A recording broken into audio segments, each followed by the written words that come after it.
तुम्हारा मोबाइल, वही जो तुम दिन में दर्जनों नहीं बल्कि सैकड़ों बार हाथ में उठाते हो।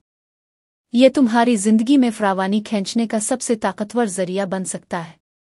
हैरान होना भी चाहिए, क्योंकि आम तौर पर कोई सोच भी नहीं सकता कि इतनी मामूली सी चीज़ एक रूहानी दरवाजे की तरह काम कर सकती है। लेकिन फ्लोरेंस अस्कोवेल ने एक सदी पहले इसकी तरफ इशारा किया था।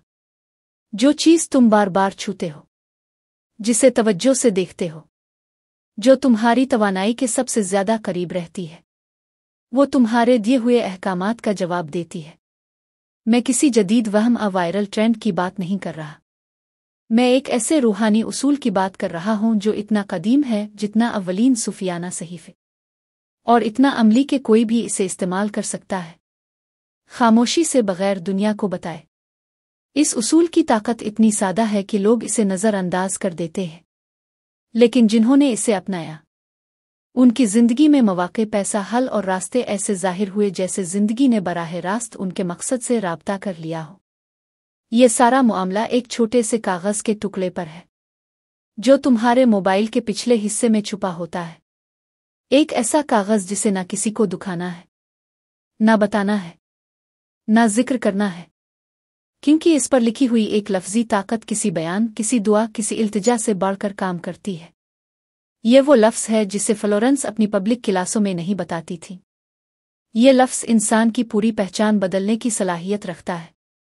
ज़रा सोचो, तुम्हारा मोबाइल वो पहली चीज़ है जो तुम सुबह खोलते ही देखते हो, और वो आखिरी चीज़ है जिसे रात सोने से पहले हाथ लगाते हो।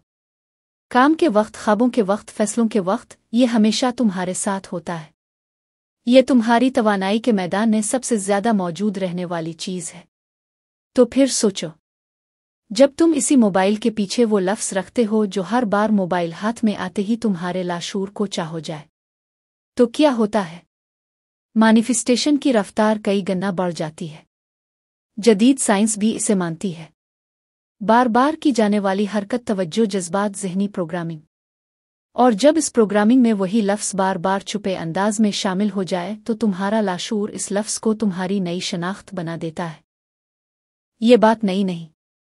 कदीम तहजीबों में लोग अमुलेट्स, अलामात और मुक़द्दस अल्फाज जिस्म के करीब रखते थे ताकि शऊर बदल सके। मिस्र, यूनान, मेसोपोटामिया, चीन, सबका उसूल यही था। जिस चीज़ को तुम कसरत से थामते हो वो तुम्हारी तकदीर बनने लगती है। फ्लोरेंस, बावजूद उसके कि ना वो न्यूरो साइंस जानती थी ना इंसानियत, इसी सच्चाई तक पहुंची थी। तुम्हारा मोबाइल मुसलसल तुम्हारे हाथ में रहकर तुम्हारी तवानाई का हिस्सा बन जाता है, और जब इसमें एक लफ्ज़ छुपा हो तो वो लफ्ज़ तुम्हारी जिंदगी का नया हुक्म बन जाता है।